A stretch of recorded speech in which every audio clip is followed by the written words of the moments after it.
Indonesia masih akan menjadi tuan rumah Piala Dunia ataupun sudah tertutup karena penolakan terhadap tim Israel. Kita akan bahas bersama dengan pengamat sepak bola Indonesia, Muhammad Kusnaini. Selamat siang, Bung Kusnaini. Sehat selalu? Selamat siang, Bung Juno. Alhamdulillah sehat. Ya bungkus, ini lobi Indonesia masih terus berjalan agar Indonesia tetap menjadi tuan rumah Piala Dunia U20. Lalu apakah ini bisa tercapai, bungkus? Iya, saya sih mengapresiasi upaya kita untuk terus berjuang ya. Bahkan sekiranya pun peluang itu tinggal 1%, menurut saya tetap harus layak diperjuangkan partisipasi Indonesia, ketuan rumahan Indonesia ya. Kita sudah mendapatkan posisi sebagai tuan rumah itu melalui perjuangan yang tidak mudah, persiapannya juga sudah sangat luar biasa. Entah berapa anggaran yang sudah dihabiskan untuk persiapan infrastrukturnya. Nah, tentu harus diperjuangkan jangan sampai status tuan rumah itu hilang begitu saja. Ya kalau mau jujur saat ini memang peluang untuk menjadi tuan rumah itu bukan lagi 50-50 sesungguhnya. Sudah bergeser bandulnya itu lebih ke peluang untuk dicabut ya. Jadi ini memang situasi yang tidak mudah, tapi upaya Pak Erik untuk berusaha meyakinkan FIFA bahwa Indonesia siap menjadi tuan rumah itu sesuatu yang menurut saya harus kita dukung, harus kita apresiasi. Mudah-mudahan ada hasilnya. Ya, untuk saat ini apakah betul pada saat ini mekanismenya sampai ada opsi bahwa akan ada sejumlah negara yang siap akan menggantikan Indonesia? Iya, tentu saja FIFA harus menyiapkan opsi-opsi itu, karena ketika FIFA misalnya memutuskan untuk mencabut status Indonesia sebagai tuan rumah, FIFA juga tidak bisa berdiam diri. Cuma memang yang orang harus paham juga bahwa mencabut status tuan rumah itu juga tidak akan mudah dilakukan oleh FIFA, karena keputusan-keputusan besar di lingkungan FIFA itu diputuskan melalui forum yang namanya Kongres atau forum komite eksekutif. Jadi tidak akan begitu saja sekretaris jenderal misalnya memutuskan atau presiden FIFA memutuskan mencabut, tidak akan semudah itu. Karena itu akan menjadi presiden yang tidak tidak baik tentunya bagi organisasi seperti FIFA yang selama ini dikenal sangat rigid ya, sangat solid. Jadi sebetulnya pencabutan status itu masih masih panjang prosesnya. Paling tidak prosesnya masih ada beberapa tahapan yang harus dilalui. Tapi situasinya saat ini memang condong akan berat ke status dicabut sekiranya Indonesia tidak mampu menunjukkan komitmen dan kesungguhan untuk menjalankan tugasnya, perannya sebagai tuan rumah. Mhm. Bila komitmen ini juga ada opsi terkait dengan kota-kota yang mungkin akan tetap menggelar tim Piala Dunia U20 ini di kota lain. Apakah itu memungkinkan? Dan terutama juga FIFA masih juga melanjutkan inspeksi stadionnya di Indonesia. Iya, saat ini kan FIFA juga masih dalam status memastikan mana di antara 6 venue yang sudah disiapkan itu yang nantinya akan dipakai ya. Boleh jadi kalau ada kota yang menyatakan ketidaksiapan, itu mungkin akan langsung dicoret oleh FIFA dari status kesiapan sebagai kandidat penyelenggara. Boleh jadi ya, kalau Indonesia tetap dipertahankan sebagai tuan rumah. Tapi persoalannya menurut saya bukan itu, karena FIFA juga menyadari bahwa kalau misalnya di kota tersebut tidak digelar, bukan berarti ancamannya menjadi hilang. Di kota yang lain, potensi ancamannya pun tetap ada. Karena itu yang dibutuhkan oleh FIFA adalah komitmen dari Indonesia secara keseluruhan. Memastikan bahwa Indonesia komit dengan apa yang sudah ditandatanganinya ketika menyatakan kesiapan jadi tuan rumah, menerima semua peserta dari manapun mereka berasal, selagi peserta tersebut anggota FIFA yang berhak dan sah mengikuti Piala Dunia, dan telah melalui fase kualifikasi serta menjamin keamanan mereka selama mereka berpartisipasi di Piala Dunia U20 ini. Itu yang sekarang dibutuhkan oleh FIFA dari Indonesia. Nah, persoalan-persoalan teknis lainnya itulah yang mungkin ruang-ruang yang masih mungkin dinegosiasikan antara Pak Erik dengan tim FIFA nanti.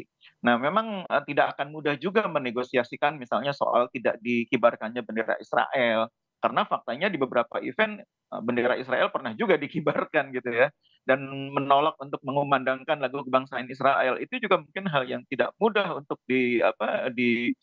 dilakukan oleh FIFA karena statusnya saat ini Israel tidak sedang disanksi oleh FIFA. Kalau negaranya sedang disanksi oleh FIFA, itu boleh jadi mungkin FIFA akan memberi ruang untuk negosiasi. Tapi Israel tidak dalam status disanksi oleh FIFA, karena itu kemungkinan menolak dikibarkannya bendera Israel, menolak dikumandangkannya lagu kebangsaan Israel, itu hal-hal yang memang akan sangat sulit negosiasinya bagi tim Indonesia yang dipimpin Pak Erick Thohir untuk meminta FIFA mengubah standar-standar itu. Pada dasar ini kan standar. FIFA ini menetapkan kegiatan-kegiatan semua punya standar. Standar penyelenggaraan stadionnya harus begini begini begini, standar, ininya tempat latihannya harus begini begini, standar prosedur pelaksanaan pertandingan harus terdiri atas ini, termasuk standar adalah ada lagu kebangsaan, ada pengibaran bendera, itu semua standar yang sudah ditetapkan FIFA dan berlaku di manapun event itu digelar. Jadi mungkin Indonesia akan sangat sulit meminta pengecualian itu. Mhm. Ya seperti Anda sampaikan tadi bahwa komitmen Indonesia diperlukan, tentunya juga adanya komitmen terkait dengan keamanan. Nah, menurut Anda Iya. apakah ada jalan keluar lain bila Indonesia harus siap menerima Israel sebagai peserta Piala Dunia U20 di Indonesia? Iya, jalan keluarnya yang paling aman, yang pertama tidak diselenggarakan tentunya di tempat di mana mereka ditolak, itu yang pertama gitu ya. Yang kedua, kalaupun misalnya tetap diadakan di Indonesia dan FIFA tetap memberi kepercayaan, maka jalan keluarnya adalah Indonesia harus sungguh-sungguh menunjukkan komitmen untuk menerapkan apa yang sudah disepakati, itu yang paling penting. Menurut saya pengamanan terhadap, timnas Israel sesungguhnya secara teknis, keamanan, itu mungkin tidak terlalu sulit ya, karena hanya mengawal 30 orang, dalam pengertian ini bukan orang-orang yang tingkat, apa ya, tingkat risikonya terlalu tinggi, dan itu menurut saya sudah sangat berpengalaman, Polri maupun TNI kita mengawal situasi seperti itu. Yang lebih berat seperti mengawal para kepala negara dalam KTT G20 yang lalu di Bali juga dilaksanakan dengan sukses, apalagi hanya mengawal 30, delegasi Israel yang menurut saya mungkin potensi ancamannya juga sesungguhnya mungkin tidak sebesar apa yang digembar-gemborkan.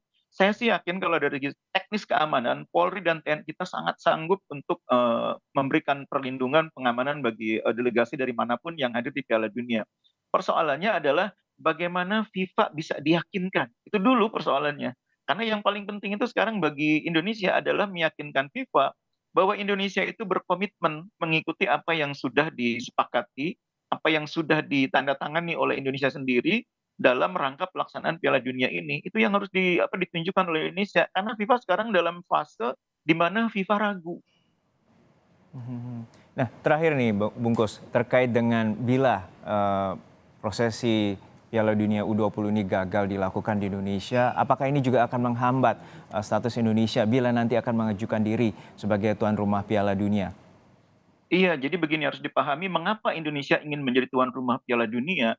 Ini kan sesungguhnya karena mimpi, Pak Presiden maupun, mimpi Indonesia, bangsa Indonesia untuk mengangkat level Indonesia ini bukan hanya menjadi pemain regional, tapi Indonesia ingin juga mengambil peran di panggung politik global, panggung diplomatik global. Makanya Bapak Presiden dan, pemerintah Indonesia kan sangat agresif mendatangkan event seperti, MotoGP, Superbike di Mandalika. Kemudian juga ada, formula formula listrik elektrik di Jakarta gitu ya, formula listrik. Dan itu semuanya menunjukkan bahwa Indonesia tidak hanya ingin berperan di kancah, regional, sudah sukses dengan Asian Games, tapi juga ingin berperan di kancah global, ingin menjadi pemain global. Nah, karena memang benefitnya kalau kita menjadi pemain global itu sangat banyak, di samping mempopulerkan nama Indonesia sebagai daerah tujuan wisata, nama Indonesia juga akan disegani dalam banyak hal gitu loh, dan itu penting bagi Indonesia. Apalagi Indonesia sekarang menjadi salah satu negara dengan kekuatan ekonomi yang cukup bisa dibanggakan gitu ya. Dan itu menurut saya wajar dilakukan oleh Indonesia. Nah, kalau Indonesia tidak bisa menyelenggarakan event seperti Piala Dunia U20 karena persoalan Israel, maka itu akan mempersulit keinginan untuk memainkan peran di kancah global. Karena kalau kita bicara kancah global, di event manapun akhirnya muncul nama Israel. Di event manapun karena Israel anggota PBB, Israel anggota FIFA, bulu tangkis juga BWF, Israel anggota BWF. Kejuaraan dunia bulu tangkis di Jakarta pernah menghadirkan Israel.